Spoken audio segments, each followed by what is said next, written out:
Police કર્મીઓ ધર્મપત્નીને સુરત ખાતે જરી જરદોશની તાલીમ આપી આત્મનિર્ભર બનાવવાનો અનોખો પ્રયાસ। કેન્દ્ર સરકારના વસ્ત્ર મંત્રાલયની યોજના દ્વારા 30 બહેનોને 1 મહિનાની તાલીમ આપવામાં આવી। રાજ્યમાં પ્રથમવાર સુરત શહેર પોલીસ કમિશનર અનુપમસિંહ ગહેલોતના ધર્મપત્ની સંધ્યાબેન ગહેલોત તથા નાયબ પોલીસ કમિશનર ભક્તિબા ડાભીના માર્ગદર્શન હેઠળ પોલીસ કર્મચારીઓની ધર્મપત્નીઓને આત્મનિર્ભર કરવા માટે જરી જરદોશની તાલીમનું આયોજન કરવામાં આવ્યું છે। જે અંતર્ગત સુરત પોલીસ મુખ્ય મથક કોમ્યુનિટી હોલ ખાતે તાલીમનો પ્રારંભ કરવામાં આવ્યો છે, જેમાં અમી હેન્ડીક્રાફ્ટ પ્રોડ્યુસર કંપનીના માધ્યમથી કેન્દ્ર સરકારના વસ્ત્ર મંત્રાલયની યોજના દ્વારા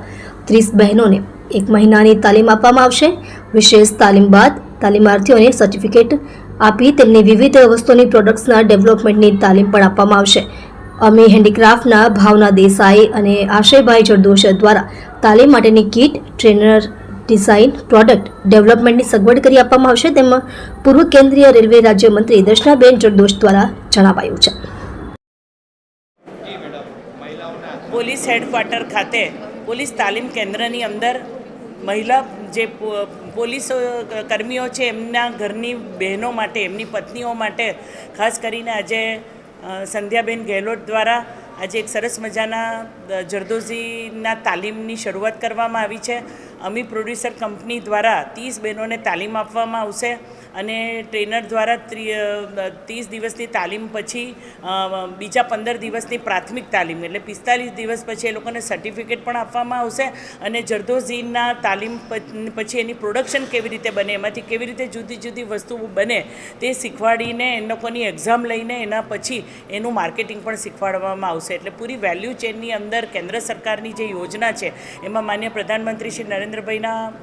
વિઝનને કારણે જે ટેક્સટાઇલ મંત્રાલયની જે જુદી જુદી સ્કીમો છે એ પૈકીની સમર સ્કીમ, એના સાથે ગુરુ શિષ્ય પરંપરા અને ફર્ધર ટ્રેનિંગ, આવી 4-5 પ્રકારની ટ્રેનિંગો જે આવે છે તે પૈકીની આજે ટ્રેનિંગ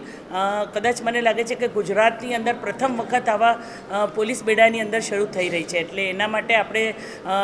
ખૂબ નસીબદાર છે કે સુરતની અંદર સુરતની જરી અને સુરતની જરીને પ્રમોટ કરવા માટે સુરતના સીપી સાહેબને જે હર હંમેશા સપોર્ટ કરે છે સંધ્યાબેન ગહેલોત, તે આજે એમને પોતાના પરિવારની બહેનો માટે પગભર થવા માટે ભક્તિબેન, હેતલબેન અને અમિતાબેનના સાથથી આજે એમણે એક સરસ મજાનું આયોજન કર્યું છે। 30 બહેનો તૈયાર થશે અને તૈયાર થયા પછી આપ સર્વને પણ વિનંતી છે કે ક્રમશઃ એ લોકો જે તાલીમ લે અને ત્યાં સુધી પૂર્ણ કરે ત્યાં સુધીની એક પૂરી એક નાની ડોક્યુમેન્ટરી તમે બનાવશો તો તમને લાગશે કે બહેનો કેટલી ખંતથી પગભર થવા માટે તૈયાર છે। અને સુરતની આ ઓળખ છે, આ સુરતની જ ઓળખને જાળવવા માટે એમણે જે પ્રયત્ન કર્યા છે, જે સપોર્ટ કર્યો છે તે બદલ અમી હેન્ડી પ્રોડ્યુસર કંપની તરફથી